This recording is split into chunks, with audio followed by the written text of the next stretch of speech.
I recently came across this particular stats showing as headlined here, the tech world is still a man's world, still.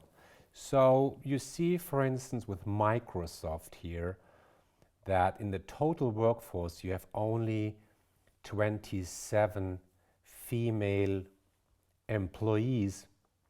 In Netflix it's nearly half, but in most others it's maybe a third, or yeah, it's around a third. So in the tech world, especially in tech jobs, as you can see here, you have 20%. It's around 20% more or less. 1 out of 5 employees in tech jobs is filled by women.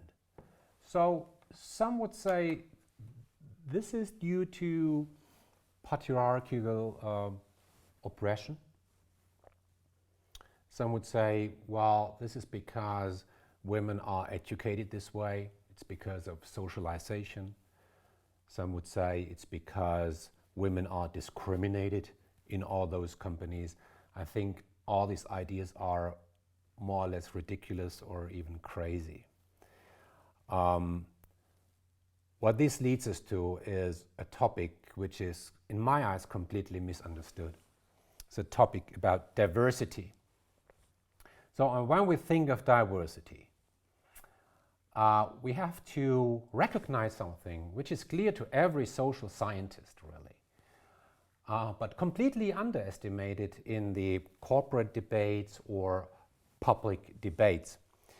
There is a difference between intragroup variance and intergroup variance. So what is that?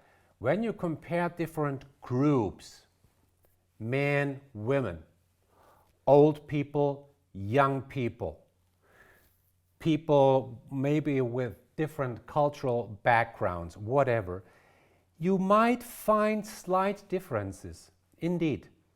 But these differences are very often very slight, very small. When you compare women and men, there are, for some attributes, there are some differences. Absolutely. For instance, we know that women are more agreeable than men. It's a very robust finding. We also know, and that's also a very robust finding, that women tend to be more interested in people while men are more interested in things. So there are different preferences, but these preferences are small. The differences are small. Where we have a big difference is not in the intergroup difference, but in the intragroup variance. So within the groups you have a big difference. So men differ, women differ very much. And you see this here with these two bell curves. So you see maybe, let's say, the red one is the man's curve and the black one is the women's curve. You see a difference in the average, but the biggest differences are within the group. So there are a lot of men who are interested in people, and there are a lot of women who are interested in things. Of course they are. Yeah? You cannot say if you are a woman, you are interested in people. If you are a man, you are interested in things. No, that's not true. There is just a slight difference. Where you find a significant difference is when it comes to the extremes. We can say that men are a bit more aggressive than women. That's for sure. Men are a little bit more interested overall on average in things than women. But when it comes to the extremes, and these are the gray areas here, you see that here the differences are huge. So the most aggressive people in the world are probably men. That's why prisons are filled with men. So that's the point here. So, but now if you really want to deal with diversity, it's a big mistake to say, here we have a group of men and now we add one woman to this and now we have a little bit more diversity. That's completely stupid. You cannot understand diversity based on groups.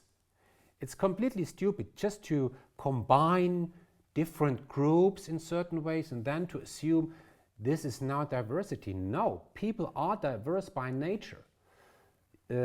So what does that mean, diversity, really? What does that mean? If you want to get it right, diversity means to value individuality. You accept that people by nature are different. Men are different, women are different, we all are different.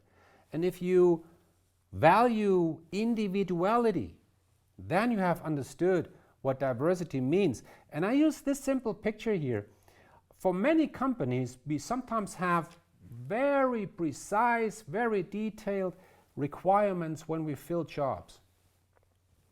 We have very precise competence profiles, very precise ideas about how a person is supposed to be. It's a box. We always use this box and people have to fit to these boxes. Then you have conformity. Diversity means that you appreciate and you value individuality. You appreciate and you value that people are different, that they are unique, that they are individuals, and they are all different. So that's diversity. If you value individuality, that's the point.